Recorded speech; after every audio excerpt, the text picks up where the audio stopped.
Now students देखते हैं question number 1 कह रहा what are the differences between mass of an object and its weight. तो number 1 point, सभी बच्चों को वैसे क्वेश्चन पता होगा, बहुत इजी, बट फिर भी एक बार डिस्कस कर लेते हैं फटाफट। Mass is the quantity of matter contained in the body. ठीक, मास क्या है? किसी बॉडी में कंटेन्ड मैटर है, मतलब ये देखिए जैसे कि ये बॉडी है, ठीक है, अब इसमें कितना मैटर है। मैटर क्या होता है? जो स्पेस ऑक्यूपाई करता है और जिसमें मास होता है। अजीब सी बात है, मास को मैटर से, मैटर को मास से कनेक्ट कर रहे हैं, बट कोई बात नहीं, ध्यान सुनो, मैं आपको बता रहा हूं एकदम सिंपल शब्दों में। देखिए ये आपके पास कोई बॉडी है, तो ये बॉडी फाइनली किससे मिलकर बनी है? एटम से मिलकर बनी है। किससे? इतना तो पता होगा ना, कोई भी बॉडी है, केमिस्ट्री में आप पढ़ोगे, ठीक है, कोई भी बॉडी है, ये बॉडी है, ठीक, तो ये फाइनली एटम से मिलकर बनी है, ठीक है ना। अब एटम के अंदर होते हैं इलेक्ट्रॉन प्रोटॉन न्यूट्रॉन, एटम के अंदर होते हैं इलेक्ट्रॉन प्रोटॉन न्यूट्रॉन। अब हमारे पास मान लो दो बॉडीज हैं, ये भारी है थोड़ी सी, ये हल्की है। भारी हल्की का मतलब ये यहाँ पे मास ज्यादा है, यहाँ पे कम है। पता है क्यों? क्योंकि देखो, या फिर आप ऐसे कर लो, एक काम कर लो, आप ना दो बॉडीज ले लो सेम साइज की, ये लो, सेम वॉल्यूम है, मान लो दोनों का वॉल्यूम सेम है, साइज सेम है। ये देखिए इसका जितना साइज है उतना ही इसका साइज है, दोनों का साइज सेम है, ठीक है। लेकिन हम कह रहे हैं भाई एक का मास ज्यादा है, एक का कम है। पता है क्यों? क्योंकि दोनों डिफरेंट एटम से मिलकर बनी हुई है। भाई किसी के एटम में इलेक्ट्रॉन प्रोटॉन न्यूट्रॉन ज्यादा है, हाँ, और किसी के एटम में, मान लो ये ऐसे एटम से मिलकर बनी है कि यहां पर जो इलेक्ट्रॉन है, प्रोटॉन है और न्यूट्रॉन है, उनकी मात्रा कम है, number of electron proton neutron कम है इसके एटम में। इसके एटम में इलेक्ट्रॉन प्रोटॉन न्यूट्रॉन क्या है? ज्यादा है। तो इसके एटम में हम बोलेंगे मास ज्यादा है, इसके एटम में मास कम है। तो कौन सी बॉडी भारी होगी? वही वाली बॉडी भारी होगी। क्यों? क्योंकि फाइनली वो जिससे मिलकर बनी है, किससे? एटम से। उसके एटम में इलेक्ट्रॉन प्रोटॉन न्यूट्रॉन की संख्या ज्यादा है, तो उसका मास ज्यादा होगा। ठीक, तो बस यही चीज है। मास क्या है? Quantity of matter contained in the body. इस स्टेटमेंट का ये मतलब है फाइनली कि वो जिस भी टाइप के एटम से मिलकर बना है, उस टाइप के एटम में इलेक्ट्रॉन प्रोटॉन न्यूट्रॉन कितने, तो इलेक्ट्रॉन प्रोटॉन न्यूट्रॉन जितने ज्यादा होंगे एटम में, उसका मास उतना ज्यादा होगा। ठीक है, तो इस चीज को हम ये बोलते हैं कि भाई मास किसको बताता है? क्वांटिटी ऑफ मैटर को बताता है, कि उसमें कितना मैटर है। और ये क्वांटिटी ऑफ मैटर को मेजरमेंट करने का जो यूनिट है किलोग्राम में, सही है ना। जैसे कि हमने बोला भाई ये वाली जो ऑब्जेक्ट है इसका मास ओनली 2 किलोग्राम है, लेकिन ये वाली जो ऑब्जेक्ट है इसका मास 2 किलोग्राम है। देखने में साइज सेम है, साइज सेम है, दोनों देखने में साइज क्या है? सेम है। लेकिन क्योंकि उसके एटम भारी भारी थे, भारी भारी मतलब उसमें इलेक्ट्रॉन प्रोटॉन न्यूट्रॉन ज्यादा है। एटम किससे मिलकर बना है? इलेक्ट्रॉन प्रोटॉन न्यूट्रॉन से। ठीक, तो उसमें इलेक्ट्रॉन प्रोटॉन न्यूट्रॉन ज्यादा होंगे उसके एटम में। इसके एक एटम उठाओगे तो उसमें इलेक्ट्रॉन प्रोटॉन न्यूट्रॉन कम होंगे, बस। तो भारी हो गया, हल्की हो गया, यानी कि यहाँ पे क्वांटिटी ऑफ मैटर ज्यादा है, यहाँ पे क्वांटिटी ऑफ मैटर कम है। बस यही quantity of matter, quantity of matter को मास बोलते हैं, और इसकी यूनिट क्या होती है? किलोग्राम। तो यहाँ पे आप देख सकते हो, यहाँ पे आके ये देखिए, यहाँ पे यूनिट की बात कर दी, एसआई यूनिट। एसआई यूनिट का मतलब होता है इंटरनेशनल सिस्टम्स ऑफ यूनिट, यानी कि इंटरनेशनल लेवल पे सभी देश के साइंटिस्ट एक दूसरे से बात करेंगे तो मास का यूनिट क्या बोलेंगे वो लोग आपस में? मास का यूनिट किलोग्राम बोलेंगे। क्या बोलेंगे? किलोग्राम। ठीक है, तो मास का यूनिट किलोग्राम होता है। अब वेट पे आ जाइए बच्चों। Weight is the force of gravity acting on the object या एक्टिंग ऑन द बॉडी। ध्यान से सुनो, देखिए वैसे तो जनरली हम लोग अर्थ पे रहते हैं, तो हम किसी भी बॉडी का वेट कहाँ कैलकुलेट करेंगे? अभी अर्थ पे। तो आप वेट का मतलब समझो जरा। वेट एक तरीके का फोर्स होता है। देखो ये अर्थ के सरफेस पे रखी बॉडी है, यहाँ पे देखिए ये अर्थ का सरफेस है, ठीक है, ये देखिए ये अर्थ का सरफेस है, और यहाँ पे कोई m मास की बॉडी रखी हुई है। कितना मास है इसका? m मास है, m किलोग्राम मास है। कितना? m। अब m की कुछ ना कुछ वैल्यू होगी, m किलोग्राम मास है, ठीक है। तो अर्थ इसको जितने फोर्स से अपनी तरफ खींच रही है, समझो जरा, अर्थ इसको जितने फोर्स से अपने सेंटर की तरफ खींच रही है, उस फोर्स को ही हम क्या बोलते हैं? बॉडी का वेट बोलते हैं, याद रखना। वैसे तो वेट की एडवांस डेफिनेशन भी होती है, वो हम क्लास 11th में पढ़ेंगे, लेकिन बस अभी 9th क्लास में आप ये समझो क्या, कि वेट क्या होता है। अभी हम लोग अर्थ पे रह रहे हैं, तो आप अर्थ के रिस्पेक्ट में सोचो, ठीक है। अर्थ जितने फोर्स से किसी ऑब्जेक्ट को, आपको पता ना अर्थ क्या करता है? किसी ऑब्जेक्ट के ऊपर ग्रेविटेशन फोर्स लगाता है, ठीक है ना।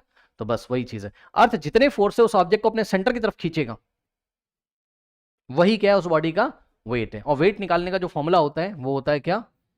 m इंटू जी, यानी कि mass into acceleration due to gravity. ये सबको पता होगा, W इज m into g, mass into acceleration due to gravity. नहीं पता है तो याद कर लीजिए। तो बस यही चीज है, weight is the force of gravity acting on the object या एक्टिंग ऑन द बॉडी। ठीक, इसके बाद अब बच्चों देखिए, अभी मैंने आपको बोला कि वेट एक तरीके का फोर्स होता है। कौन सा फोर्स? जिस फोर्स से अर्थ किसी ऑब्जेक्ट को अपने सेंटर की तरफ खींचती, तो वेट एक तरीके का फोर्स ही होता है। तो फोर्स की यूनिट क्या होती है? न्यूटन। तो वेट की यूनिट क्या हो जाएगी? न्यूटन। ठीक है स्टूडेंट्स, तो यहाँ पे आइए, ये देखिए, the SI unit is the same as that is the SI unit of force. जो फोर्स की एसआई यूनिट होती है वही वेट की होगी, यानी कि क्या हो जाएगी? न्यूटन हो जाएगी। ठीक है ना, वेट की यूनिट क्या हो गई? न्यूटन हो गई। ठीक, नाउ अब देखो बच्चों, यहां पे देखो जरा, ये देखिए, it is the measure of inertia of the object.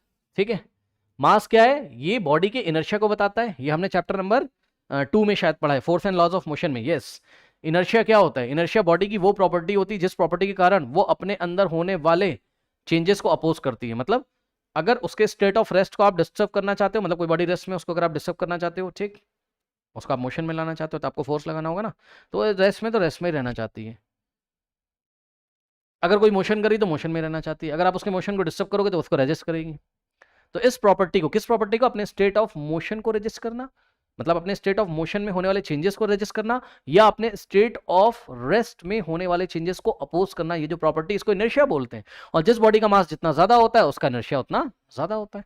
ठीक, ये बात हमने पढ़ रखी, तो यही चीज है। It is the measure of the inertia of the body. Okay students, जैसे कि बता दूं थोड़ा सा जिन बच्चों को नहीं पता है, देखो बच्चों, ये बॉडी कोई, इसका मास मान लो है 2 किलोग्राम ओनली, ठीक, और ये दूसरी बॉडी है, इसका मास है 5 किलोग्राम। अब दोनों रेस्ट पे हैं, दोनों का आपने डिस्टर्ब किया सेम फोर्स से, बताओ कौन जल्दी चल जाएगा? 2 किलोग्राम वाला फटाक से चल जाएगा, इसको और ज्यादा फोर्स लगाओगे तब चलेगा, इसका मास ज्यादा है। तो ये चलना यही चीज है कि आप उसको चलाना चाहते हो, चलना ही नहीं चाहता है। क्या कर रहा है? अपने स्टेट ऑफ रेस्ट को मेंटेन रखना चाहता है। आप इसके स्टेट ऑफ रेस्ट को चेंज करना चाहते हो, इसको आप स्टेट ऑफ रेस्ट में जो आप चेंजेस कर रहे हो उसको रेजिस्ट कर रहा है, उसको अपोज कर रहा है, जिसका इनर्शिया ज्यादा है क्योंकि इसका मास ज्यादा है। ठीक, आई थिंक आपको समझ में आया होगा। और अगर आपको ये सब कॉन्सेप्ट नहीं क्लियर है इनर्शिया वाले, तो आप जाइए हमारा force and laws of motion का वीडियोस देखिए। ओके स्टूडेंट्स, नाउ तो इस तरीके से क्या हो गया आपके पास? It is the measure of inertia of the body. यहाँ पे देखिए, it is the measure of gravity. अब ये क्या बात बता रहा है? It is the measure of gravity. देखिए मैं आपको बात बताता हूँ, इसको बहुत आसानी से हम आपको बताते हैं। देखिए एक एग्जाम्पल की हेल्प से, अर्थ और मून के एग्जाम्पल की हेल्प से, ठीक है, अर्थ और मून के एग्जाम्पल की हेल्प से। देखो बच्चों, इतना तो सबने पढ़ा होगा, नहीं पढ़ा है तो सुन लो। ये अर्थ है, और अर्थ पे एक्सेलरेशन ड्यू टू ग्रेविटी कितना होता है? जी। ये अर्थ है, और मून है, ये मून है। मून पे एक्सेलरेशन ड्यू टू ग्रेविटी कितना होता है? G/6। पता है? नहीं पता है? याद कर लो, कितना होता है? G/6। मून पे कितना होता है? G/6। अर्थ पे कितना होता है? G। ठीक है, तो किसी बॉडी का वेट अगर आप अर्थ पे निकालोगे, weight of the body on the earth, ये देखिए, और वेट क्या होता है? वेट एक तरीके का फोर्स होता है जिस फोर्स से अर्थ किसी ऑब्जेक्ट को अपनी तरफ, सेंटर की तरफ खींचेगी, या फिर मून उसी ऑब्जेक्ट को अपनी सेंटर की तरफ खींचेगा, वही क्या होगा उसका वेट। अब आइए वेट कैलकुलेट करते हैं, एक बार मून पे और एक बार अर्थ पे। ठीक, तो वेट का फॉर्मूला क्या होता है? मास इंटू, मान लो कोई m मास की बॉडी यहाँ रखी हुई है और उसी m मास की बॉडी को हमने यहाँ रख दिया। ठीक है, तो ध्यान चेक करो, मास का मतलब क्वांटिटी ऑफ मैटर, तो मास नहीं चेंज होगा, जितना मास यहाँ था उतना ही मास यहाँ होगा, लेकिन इसका वेट चेंज हो जाएगा। क्यों? क्योंकि वेट का फॉर्मूला क्या होता है? Mass into acceleration due to gravity. Weight का फॉर्मूला क्या होता है? Mass into acceleration due to gravity. तो m into g, m into g, ये लीजिए, ये हो गया वेट ऑन द अर्थ। और इसी तरीके से अगर आप निकालोगे weight on the moon, weight of the same body on the moon, तो वेट का फॉर्मूला तो वही रहेगा, क्या? Mass into acceleration due to gravity. ठीक, तो मास तो m है, मास नहीं चेंज हो रहा है, लेकिन acceleration due to gravity moon पे कितना है? G/6 है, तो यहाँ पे हो गया G/6। ओके स्टूडेंट्स, अब ये m इंटू जी की जगह आप क्या रखोगे? यहां से देखो, weight on the moon is given by, ये देखो m इंटू जी की जगह आप क्या रखोगे? m इंटू जी की जगह आप WE रख सकते हो। सो WE, और नीचे क्या बच गया? 6 बच गया। तो इस तरीके से आपने देखा कि weight on the body, weight on the, weight of the body on the moon is given by, देखो नीचे 6 बच गया है, क्या बचा है? नीचे 6 बच गया है। ठीक है, WE/6, यानी कि क्या आ गया? इसको क्या लिख सकते हैं? WE को हमने ऐसे ही लिखा, ठीक, और इंटू में 1/6 आप आगे लिख सकते हो, लो 1/6 इंटू WE। तो मून पे वेट कितना आ गया? ठीक है, इसको थोड़ा ठीक कर लेते हैं, यहाँ पे थोड़ी जगह नहीं है। ओके, यहाँ पे देखिए क्या आ गया, यहाँ से यहाँ पे लिख दे, यहाँ पे देखो, wait of the same body on the moon is given bye, ठीक है, अपॉन में 6 है, यानी कि 1/6 into weight of that body on the earth. ये लीजिए, मून पे वेट कितना हो गया? 1/6 हो गया। ठीक है, मतलब समझो, इसका ये मतलब है कि जितने फोर्स से अर्थ इस ऑब्जेक्ट को अपनी तरफ खींच रही थी ना, उस फोर्स का 1/6 टाइम्स कर दो, उस फोर्स को 6 से डिवाइड कर दो। 1/6 का मतलब 6 से डिवाइड कर दो, उस फोर्स को 6 से डिवाइड कर दो, तो उतने फोर्स से मून इस ऑब्जेक्ट को अपनी तरफ खींच रहा होगा। क्यों? क्योंकि मून पे एक्सेलरेशन ड्यू टू ग्रेविटी अलग है, G/6 है, अर्थ पे G है। ठीक, एग्जाम्पल के तौर पे एक नंबर भी मैं आपको बता देता हूं। मान लो कि यहाँ पे बॉडी का वेट था 600 न्यूटन, अरे मान लो भाई 600 न्यूटन। ठीक, तो यहाँ पे कितना आ जाएगा? 600 को 1/6 कर दो, 6 से डिवाइड कर दो, तो यहाँ पे वेट कितना आ जाएगा? यहाँ पे वेट आ जाएगा 100 न्यूटन। ठीक है, 600 का 1/6 करो, 600 को 6 से डिवाइड करो, कितना आ जाएगा? 100 न्यूटन। ठीक है ना? ओके, तो ये चीज़ है, यानी कि यहाँ पे वेट अलग है, वहाँ पे वेट अलग है, मास सेम है।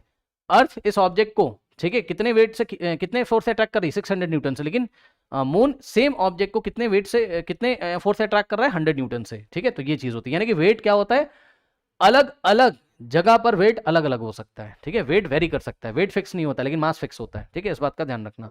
तो ये देखो यहां से आप देखोगे यहाँ पे, ये देखिए mass is a constant quantity, यानी कि मास नहीं चेंज होगा, जितना मास यहाँ था उतना ही मास यहाँ होगा, ओके स्टूडेंट्स, लेकिन वेट क्या होगा, वेट वेरी करेगा, वेट कांस्टेंट नहीं होता, याद रखिएगा।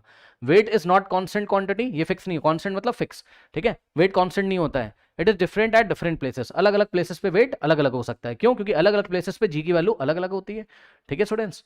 अब अर्थ पे ही आप ले लो, अर्थ पे ही ले लो आप, अर्थ पे acceleration due to gravity, equators के पास कितना होता है जी का वैल्यू 9.8 और पोल्स पे कितना होता है 10, ठीक है स्टूडेंट्स। तो अर्थ पे ही एक ही बॉडी का वेट अलग अलग आएगा, कैसे, देखो मान लो किसी बॉडी का मास कितना है, इसको हम थोड़ा सा आपको एक्सप्लेन करते हैं, देखिए यहां पे इसको थोड़ा सा स्मॉल कर देते हैं, ठीक, देखो जी की वैल्यू कितनी होती है 9.8 मीटर पर सेकेंड स्क्वायर, ठीक है, कहां पर, इक्वेटर्स पे, अर्थ के इक्वेटर्स के आसपास जी की वैल्यू 9.8 और अर्थ के पोल्स पे कितनी होती है 10 मीटर पर second square, acceleration due to gravity poles पे कितनी होती है 10 मीटर पर सेकंड स्क्वायर, ठीक है स्टूडेंट्स। अब ध्यान से चेक करो, मान लो किसी बॉडी का मास कितना है 2 किलोग्राम, अरे भाई मान लो 2 किलोग्राम है, ठीक है स्टूडेंट्स। तो अगर आप इसका वेट निकालोगे इक्वेटर्स पे, weight on the equator, W E का मतलब चलो ई क्यू लिख देते हैं, वेट ऑन द इक्वेटर कितना आ जाएगा m इंटू जी, एम कितना है इसका 2 किलोग्राम और इक्वेटर्स पे जी कितना है 9.8, सो 2 इंटू 9.8 कितना आ जाएगा 2 8 16 1 2 19.6 न्यूटन, ठीक है। और सेम बॉडी का वेट अगर आप पोल्स पे निकालोगे, weight of the same body on the poles, तो कितना आ जाएगा m इंटू जी, एम कितना है मास तो उतना ही है 2 किलोग्राम और जी पोल्स पे कितना है 10 है, m इंटू जी, एम इंटू जी कितना आ गया 20 न्यूटन, देखा अर्थ पे ही डिफरेंस प्लेसेस पे वेट में डिफरेंस आ गया, ठीक है स्टूडेंट्स।